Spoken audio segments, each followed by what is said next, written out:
আসসালামু আলাইকুম।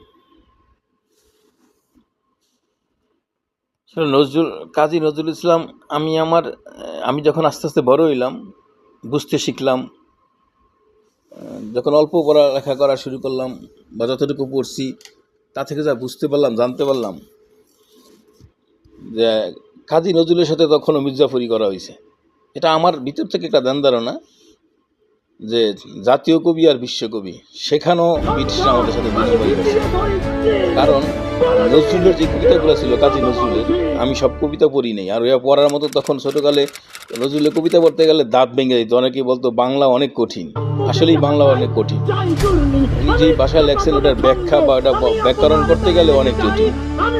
যাই হোক, হাদিবের কাছ থেকে আমি যে একটা কবিতা, আমি এখন যেটা আপনাদেরকে দেখাবো, আসলে এই কবিতা শুনলে তখনকার মানুষ বিদ্রোহ করতে বা আন্দোলন করতে প্রস্তুত। নজরুলের যে কবিতাগুলা, যেগুলা চল চল উদ্যোগ গগনে চল, যে কবিতাগুলা আসলেই কবিতা, ওগুলো যদি উপলব্ধি করা যায়, ভিতর থেকে অনুভব করা যায়, আর যদি অর্থ বোঝেন, তাহলে আপনিও দুর্বার আন্দোলনে, দেশ বাঁচানোর আন্দোলনে আপনিও জড়িত, শরিক হবেন। সত্যি হাদি ভাইয়ের যে বক্তৃতা বা ওনার যে কবিতাটা পাঠ করা, যে অভিনয়,